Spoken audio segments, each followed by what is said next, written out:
दोस्तों, राज्य शिक्षा केंद्र के निर्देशानुसार इस बार हमें गणवेश की एंट्री ऑनलाइन करना है। तो इसके लिए जो मॉड्यूल तैयार किया है, जो भी निर्देश हमें शासन से मिले हैं, वो इस तरह से हैं कि हमें हर गणवेश की एंट्री एम शिक्षा मित्र के माध्यम से करना है। इसके लिए आप देखेंगे मोबाइल में एम शिक्षा मित्र का ऐप आपके है या नहीं है। अगर आपके मोबाइल में एम शिक्षा मित्र ऐप नहीं है तो आप प्ले स्टोर पर जाकर, ये प्ले स्टोर आप दिख रहा है, इस पर आप क्लिक करेंगे और यहाँ ऊपर जाकर इसको एम शिक्षा मित्र इस तरह से आप लिखकर, जो पहला ऐप दिख रहा है, इसको आप यहाँ से डाउनलोड करके इंस्टॉल कर सकते हैं। क्योंकि इस मोबाइल में ये ऐप पहले से है, इसलिए आप देखेंगे ये वाला बटन ओपन का दिख रहा है। अगर ये ऐप नहीं होता तो इसकी जगह पे इंस्टॉल लिखा हुआ आता। तो दोस्तों, हमारे मोबाइल में पहले से एम शिक्षा मित्र है, इसलिए हम इस प्ले स्टोर वाले ऑप्शन को बंद कर रहे हैं। और अब आपको हम दिखाते हैं कि एम शिक्षा मित्र हम कैसे ऑपरेट करेंगे। देखिए, सबसे नीचे आपको इस तरह से येलो, लगभग डार्क येलो कलर में दिख रहा है एम शिक्षा मित्र का ऐप। इसको हम क्लिक करते हैं। इस तरह से स्क्रीन आपके मोबाइल में अपीयर होगी, दिखेगी। और इसके नीचे जो इस तरह का एरो दिख रहा है, आप इसको क्लिक करिए।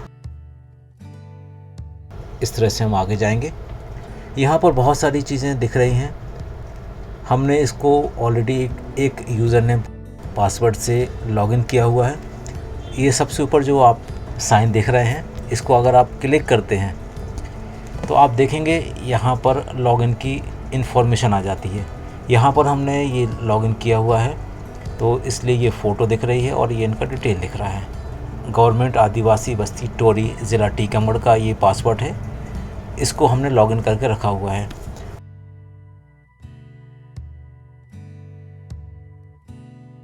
अब दोस्तों, इस तरह से आप देखेंगे यूज़र नेम और पासवर्ड का ऑप्शन आ गया है। यहाँ पर हम एक यूज़र नेम, जो गणवेश प्राप्त करने के लिए जिनको हमने ऑथराइज़ किया है, बीआरसी द्वारा की गई मैपिंग में जिस स्कूल के लिए ऑथराइज़ किया है, वही यूज़र नेम पासवर्ड से यहाँ काम करेगा। इसलिए हमने उनका यूज़र नेम इसमें एंटर कर दिया है। इसके बाद नीचे हमें पासवर्ड टाइप करना है। अब आप देख सकते हैं हमने ऊपर यूज़र नेम भी और नीचे पासवर्ड एंटर कर दिया है। इसके बाद हम इसमें रिमेंबर बटन अगर हम क्लिक कर देंगे तो ये फिर बार बार हमें इसको लॉगिन करने की आवश्यकता नहीं होगी। तो दोस्तों, इस तरह से यूज़र नेम और पासवर्ड डालने के बाद हम लॉगिन कर लेंगे। लॉगिन करते साथ आप देखेंगे इस तरह से एक स्क्रीन हमारे मोबाइल स्क्रीन पर आ जाएगी।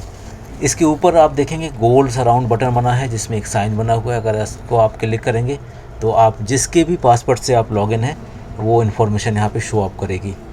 दूसरी बात यह है कि अगर आप ऑलरेडी पहले से लॉगिन करके अपना हैंडसेट रखे हुए हैं, अपना मोबाइल रखे हुए हैं, तो आपको जो लॉगिन करने वाला स्क्रीन है उसकी बिल्कुल भी आवश्यकता नहीं पड़ेगी। आप सीधे ही इस स्क्रीन पर आ जाएंगे।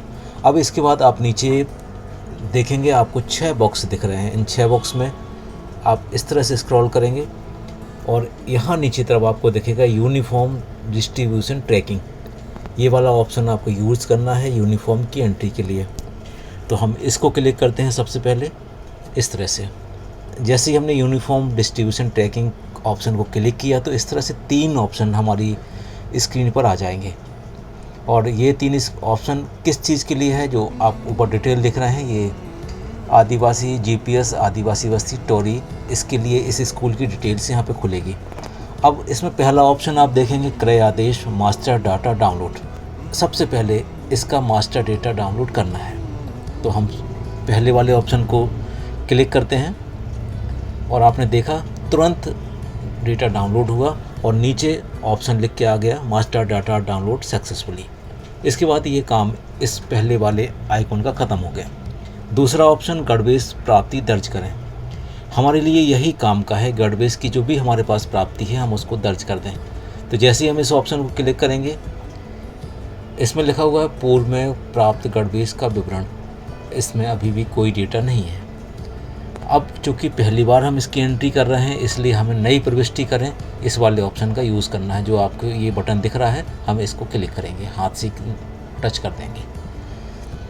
अब जैसे ही हमने उस बटन को क्लिक किया, हमारे सामने कुछ ही इस तरह की स्क्रीन आती है, जिसमें बहुत सारे डिटेल्स होता है कि ये किस साल की गणवेश है, किस साल की गणवेश है, इसका डाइस कोड क्या है, ऑर्डर नंबर क्या है, ऑर्डर दिनांक क्या है, और इस तरह से कितने बच्चों को, कितने बालक के लिए गणवेश थी, कितनी बालिकाओं को गणवेश थी, इस तरह से कुल 32।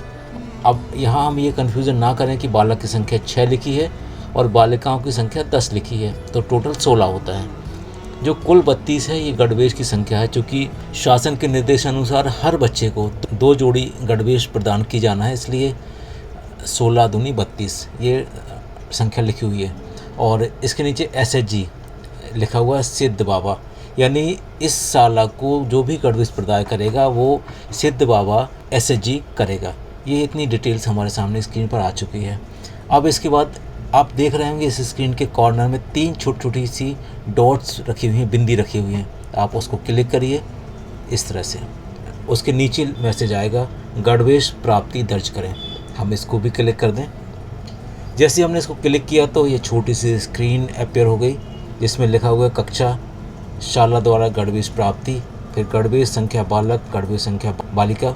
ये दोनों ऊपर के जो 2 ऑप्शन आप देख रहे हैं वो एक्सेप्टेड हैं, मतलब वो गणवेश जो हमने स्वीकार कर ली, जो बहुत अच्छी क्वालिटी की थी, ख़राब नहीं थी, जो हमें बच्चों के लिए एक्सेप्ट करने लायक थी, वो हमने एक्सेप्ट कर ली।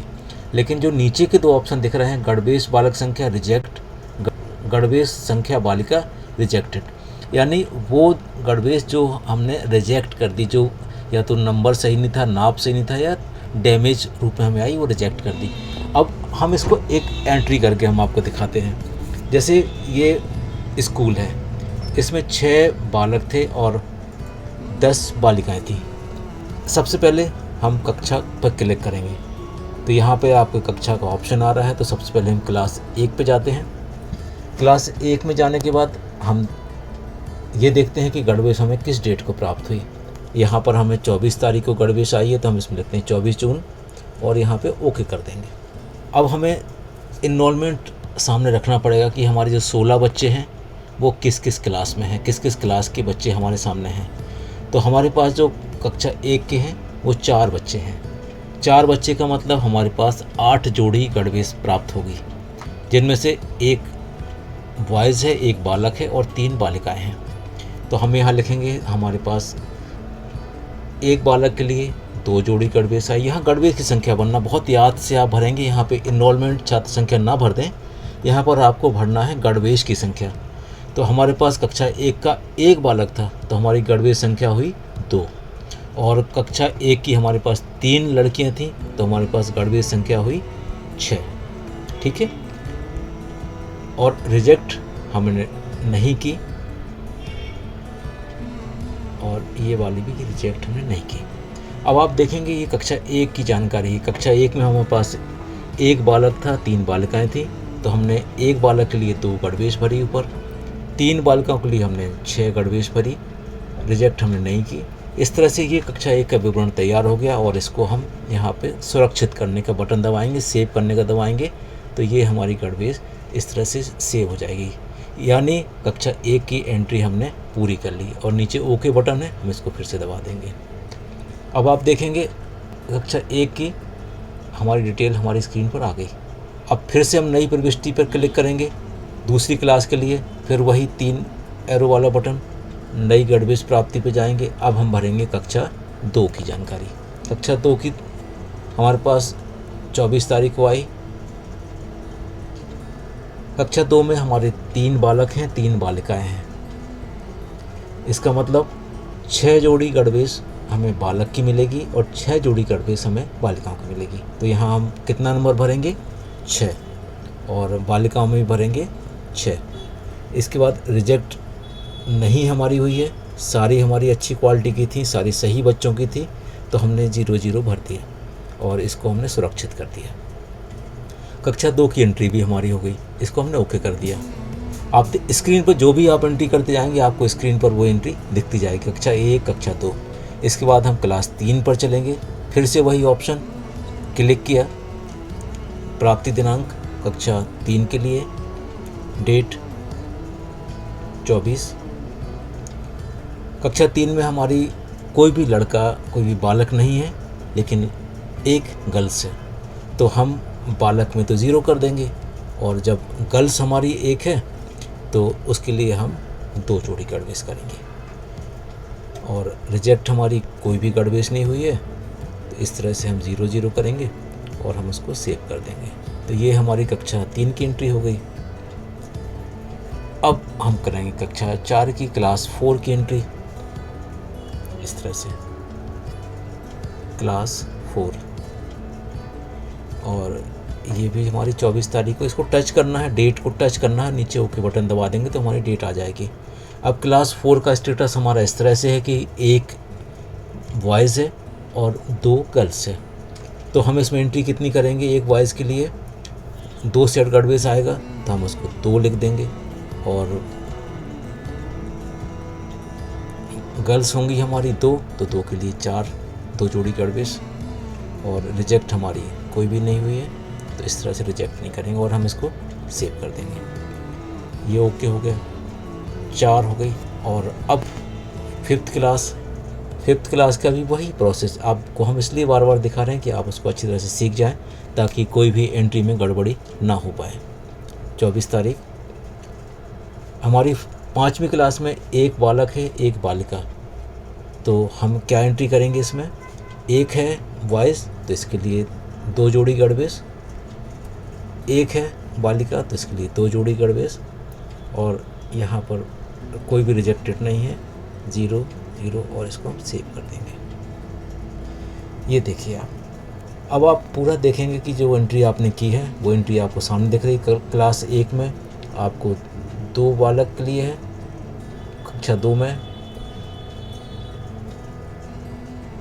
कक्षा 3 में, 4 में, 5 में। और जो इस तरह से हम टोटल करेंगे तो 16 बच्चों के लिए 32 जोड़ी गड़बेज हमने पूरी तरह से प्राप्त कर ली और हमारी एंट्री पूरी हो गई। इसको हम यहाँ ऊपर वाले एरो से बैक कर सकते हैं, और अगर आप देखना चाहते हैं दोबारा तो आप इसको फिर से क्लिक कर दीजिए तो आपको पूरी एंट्री दिख जाएगी। अगर एंट्री यहाँ पे आती है तभी आप मानेंगे कि हमारी एंट्री हो गई है। अगर यहाँ पे आपको कोई भी डिटेल नहीं दिखेगी, इसका मतलब आपकी एंट्री नहीं हुई है। आप इसको बैक करेंगे। अगर आप ये भी देखना चाहते हैं कि हमारे स्कूल को कौन सी समूह ने ऑर्डर किया है, तो आपके गड़बेज ऑर्डर की डिटेल भी यहाँ पे आ जाएगी।